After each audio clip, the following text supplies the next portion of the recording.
Hello and welcome. This presentation will focus on GlaxoSmithKline consumer healthcare products, looking at the consumer insight and behaviour that affects how the following GSK products, Nicorette, Voltaren and Sensodyne, are marketed. The decision-making and involvement, motivation and cultural influences will all be looked at and applied to one of these brands. Furthermore, these three products will be compared and contrasted with other competitors or alternatives that are also available for consumers to purchase. Cultural influence is the learning and the habitual decisions made within a society. These traits are passed down through a series of rituals or social normalities. Cultural influences tend to vary from one region or country to another. For example, the number of adults who smoke tobacco in France was recorded at 30.1% in 2016, while in the UK it was at 20%.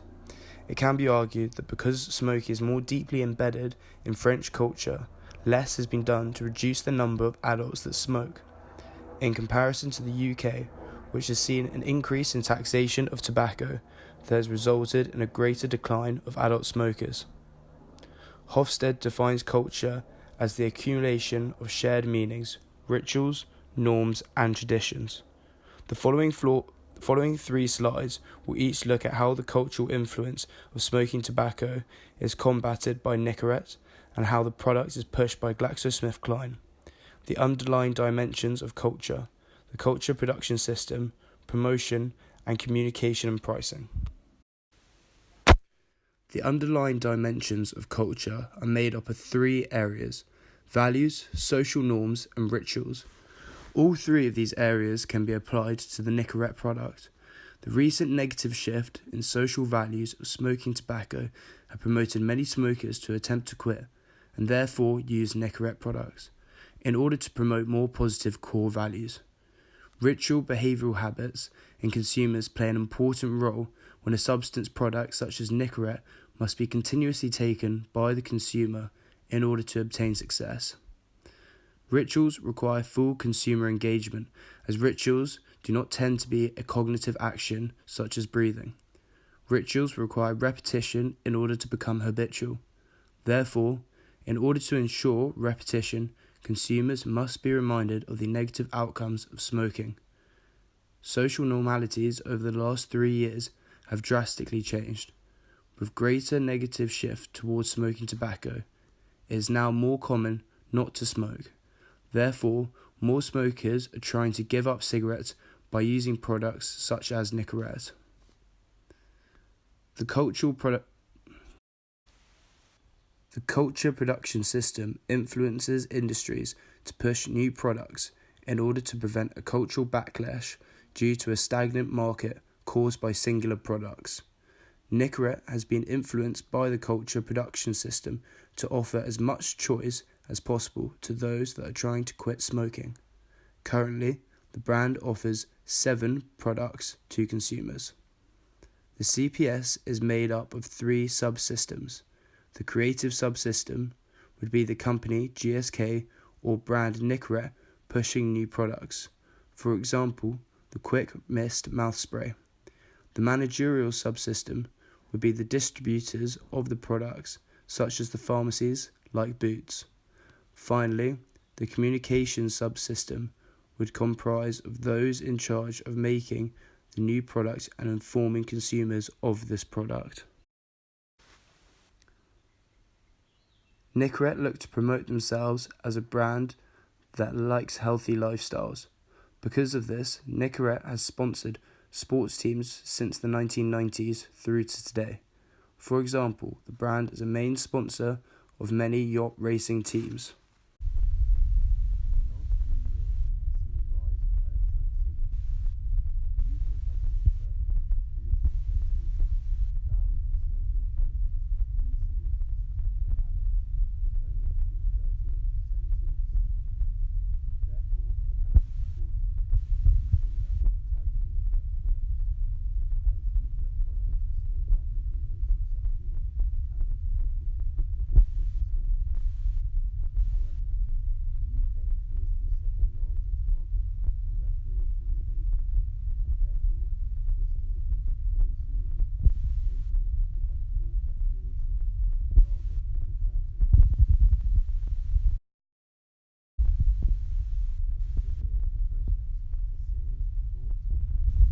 made by consumers from first seeing a product to purchasing and using that product.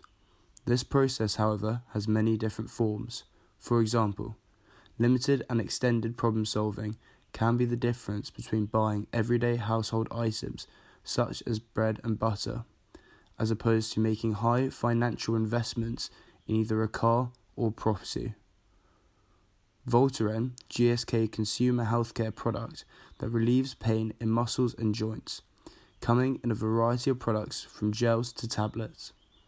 The following slides will look at 3 specific areas of the decision-making process: problem solving, high and low involvement, and the cognitive decision-making process. Finally, other contrasts between Voltaren and the brand competitors will be looked at. Each time a consumer makes the decision, he or she will primarily take one of 3 routes: routine response behavior, limited problem solving, and extended problem solving. When consumers are purchasing muscular pain relief products, a lot of thought must go into their decision. Firstly, this is because of the number of competitors there are, Biofreeze and Joint Ace to name a few. Secondly, when taking any kind of pain relief, consumers must be aware of the drugs that are in the products, especially if they are already taking prescription painkillers. And finally, the price. These 3 factors would suggest that when consumers purchase a product like Voltaren, they would follow the extended problem-solving routine to make their decision. High and low involvement decision-making process is an everyday process consumers experience subconsciously. High involvement theory requires a lot of thought from the consumer before purchase. An example of this: purchasing a new house. On the other hand, low involvement are small subconscious decisions, such as what kind of milk to buy. The purchase of Voltaren would fall in the middle of high and low involvement theory. The problem recognition would be the initial pain in a muscle or joint, followed by the search for products to combat this physical pain. Finally, the consumer will have made a choice based on factors such as price and purchased one of the Voltaren products that suits their specific needs. Furthermore, Mancini says, certain executional cues may influence central route and peripheral processing of both high and low involvement consumers. However, the direction of this influence may depend on both the specific characteristic of the cue. For example, this 2016 Voltaren commercial in Australia highlights the cue for consumers, showing the everyday physical acts performed that could cause muscular pain and require Voltaren to quickly combat in order to prevent discomfort. The cognitive decision-making process occurs after a consumer recognizes a problem in their day-to-day life and is made up of 5 stages: the initial problem recognition, information search, evaluation of alternatives, product choice, and outcome. Wang describes this process as the basic cognitive process of human behaviors, by which a preferred option or course of action is chosen from among a set of alternatives based on certain criteria. The importance of the cognitive decision-making process is how it can be positively or negatively affect consumer opinions on either brands or products.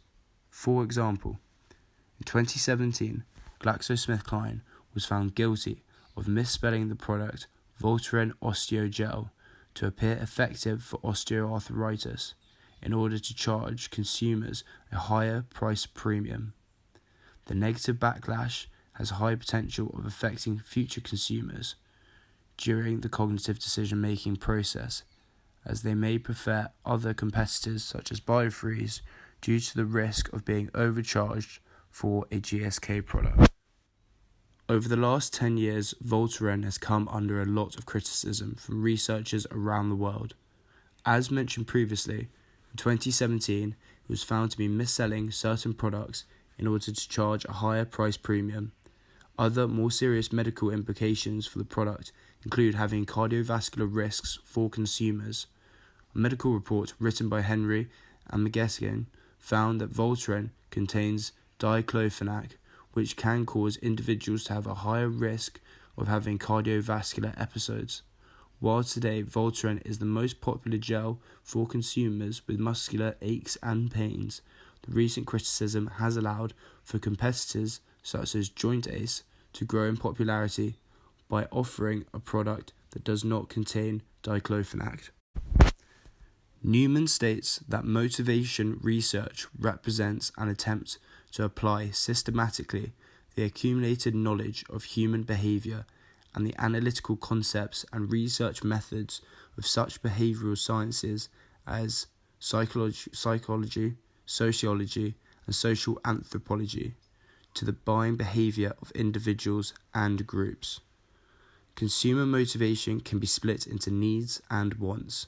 There are 4 fundamental consumer needs: biogenic needs, utilitarian needs, hedonic needs, and phytogenic needs.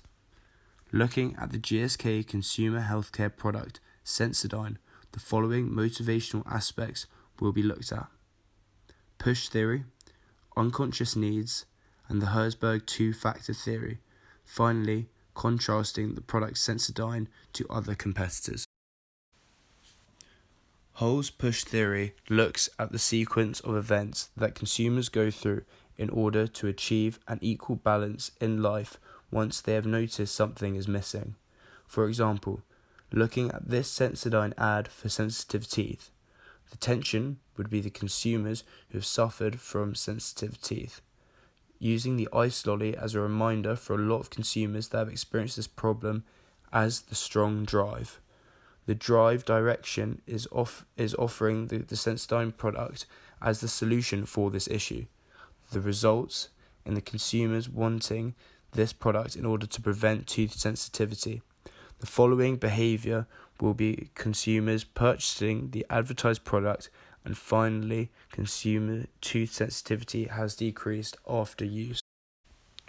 Freud's theory splits the conscious and unconscious into 3 sections: ego, superego, and ID. The ego is the reality around the consumer. The superego is the consumer's morality, and the ID is the consumer's instincts. All 3 of these areas can be influenced by marketing in order for a positive effect on consumer behavior. Sensodyne would rely on consumers' superego in order to drive sales. This is because the superego is implemented at the childhood stages to ensure standards are maintained through adolescence. This would be making sure to brush your teeth twice a day to uphold healthy teeth and gums.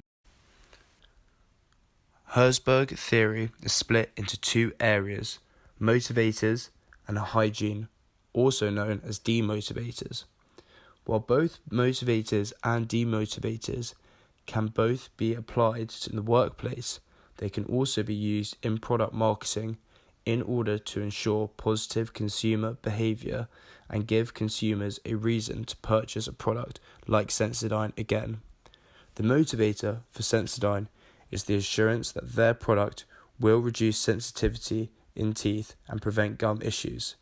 This motivator is then supported by being clinically proven. This can be seen in the Sensodyne packaging and shown on the product's website homepage as shown. In 2018, the toothpaste market alone was valued at $26.09 billion worldwide, with an expected growth of $10.9 billion by 2024.